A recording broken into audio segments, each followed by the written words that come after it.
Vamos lá, pessoal, para o 8º vídeo da nossa série sobre os aspectos práticos processuais da ação de improbidade administrativa. Esse é o 8º vídeo. Vamos falar sobre os aspectos peculiares da sentença na ação de improbidade. Voltar ao trabalho após alguns dias sem publicar nenhum vídeo.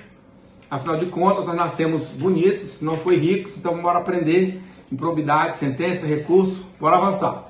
Bom, pessoal, o que acontece? A sentença da ação de improbidade é uma sentença de um processo de natureza civil, que não é criminal. Então, ela tem todos aqueles requisitos que a gente já sabe que eu não vou tratar aqui.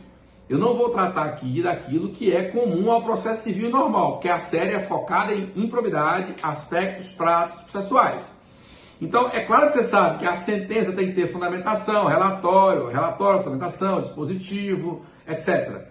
Condenação em honorários, custas, se for o caso, que aí no caso da improbidade tem peculiaridade. Mas assim, tudo aquilo que você tem de uma forma geral na ação, na sentença em geral civil, você vai ter na de improbidade. Agora, o que nós temos de diferente? Quais são as peculiaridades? É disso que nós vamos falar, é sobre isso o nosso vídeo. Primeiro, fique ligado no artigo 17C da Lei de Improbidade. Esse artigo ele traz uma espécie de requisitos específicos para a sentença de improbidade. Exige, por exemplo, que seja apontado pelo juiz de forma precisa o enquadramento da conduta no artigo 9º, 10 ou 11 da Lei de Improbidade. Que ele aponte os fundamentos de forma concreta. É claro que isso deveria acontecer em qualquer sentença, mas é para ressaltar que no ambiente da improbidade, essa exigência ela ainda é mais severa, mais precisa. Além disso, prevê o artigo 17C que a sentença, que o juiz da sentença deve considerar as consequências práticas daquela decisão, levar em conta as dificuldades do gestor, etc. Isso aqui está muito alinhado com aquilo que tem na lei de introdução, na LINDB pela redação atual, ok? Então, a nova lei de improbidade, ela tem esse artigo 17C para tratar desses requisitos mais formais, mais específicos, no sentido de ressaltar a exigência de fundamentação concreta e tem uma expressão, vedada qualquer presunção. Você não pode presumir a presença daqueles elementos exigidos para a prática do ato de improbidade, ok? Então esse artigo 17C, leia, fique atento, entenda, ele é um artigo muito importante para a sentença na ação de improbidade. E em seguida, nós temos o artigo 17, parágrafo 10F. Olha, esse artigo, ele é muito importante. É o segundo mais importante. Porque nele está prevista a nulidade da sentença de improbidade, e essa regra é específica para a sentença de improbidade. Veja bem, toda sentença sem fundamentação é nula. Porque toda decisão judicial é nula, conforme exige o artigo 93 da Constituição, o CPC, etc. Mas a ação de improbidade, mesmo que fundamentada em termos gerais, ela tem dois parâmetros dentro da lei que geram nulidade se o juiz não observar. Primeiro, é se o juiz não observar, quando proferir a sentença, a tipificação que ele afirmou quando proferiu aquela decisão logo após a fase de postulação. Eu fiz um vídeo sobre isso aqui no canal. Então, o autor fez a inicial, o réu contestou, teve a réplica, o juiz profere uma decisão chamada pela lei de decisão de tipificação, na qual ele afirma, esclarece, porque ele não pode fugir da tipificação feita na inicial, qual é a imputação de fato e de direito, qual é o enquadramento jurídico daquela conduta na lei de improbidade. Então, quando o juiz for proferir a sentença, que é o tema que estamos falando agora, na sentença, ele não pode fugir daquela tipicidade. Se fugir, a sentença pela lei é nula. Ou seja, essa norma está vedando a modificação do enquadramento jurídico da conduta. Aquilo que pode ser feito no Código de Processo Penal, no processo penal, artigo 383 do CPP, aquilo que pode ser feito lá pela lei, não pode ser feito aqui na improbidade. Eu até postei esses dias no meu Instagram aí, um julgado do TJ de Goiás, do Tribunal de Goiás, mitigando essa regra. Um caso interessante, não que eu concorde, estou dizendo que eu concordo, estou dizendo que foi julgado assim. A justiça vai ter que construir uma resposta para isso. A lei pretende impedir que o juiz promova a chamada emendácio, né, a modificação da qualificação jurídica da imputação, ok? E a segunda regra especial de nulidade diz respeito à questão do julgamento da causa sem a produção das provas requeridas pelo réu.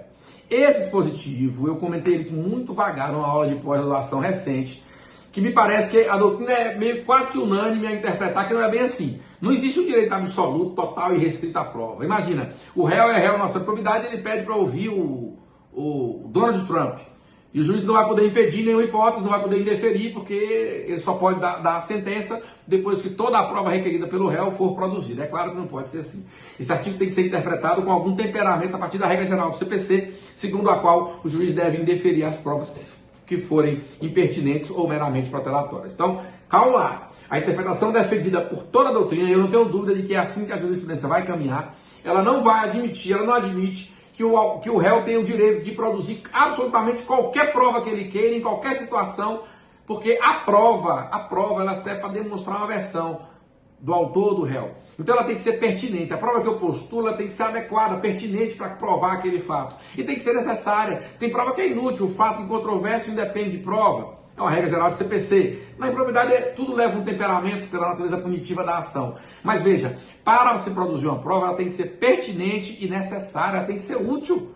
Então não é possível admitir que toda e qualquer prova, em qualquer situação requerida pelo réu, tem que ser produzida. Mas a lei diz, volto a dizer, artigo 17, parágrafo 10F, leia esse artigo, estude esse artigo. Ela prevê que a sentença será nula. Primeiro, se não observar a tipificação definida lá atrás. E segundo, se ela for proferida antes de que produzidas todas as provas requeridas pelo réu. É claro que essa segunda parte não pode ser assim, tem que ser interpretada com temperamentos, mas é uma regra específica. Então, a sentença de improbidade, ela precisa contemplar tudo aquilo que as sentenças normais têm que ter, mas ainda observar essas duas regras centrais, e ela não está mais agora, só para terminar, é sujeita a reexame necessário, a uma previsão expressa da nova lei para afastar o entendimento jurisprudencial do STJ construído sobre a égide da legislação ou da redação originária da lei de improbidade.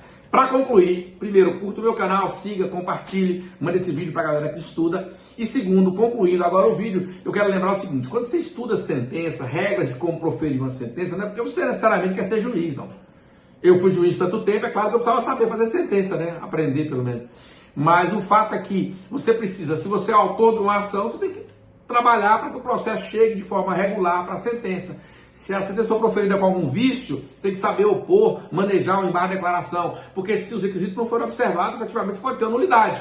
Então não é de interesse do autor. Do réu, da mesma forma. Se a sentença é nula, ele tem que pedir a nulidade no tribunal para escapar da condenação, se for condenado.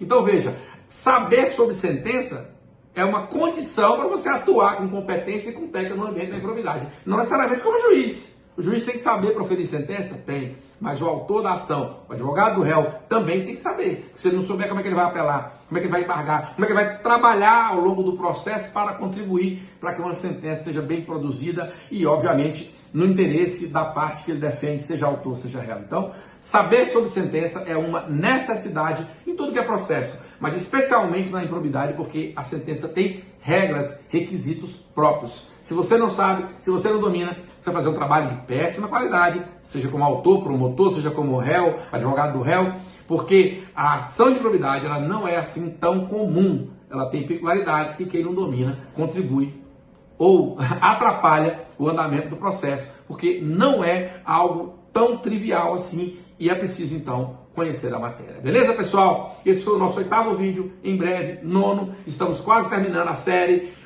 na qual está abordando os principais aspectos da lei de improbidade sob o ponto de vista prático e processual. Até breve, amigo.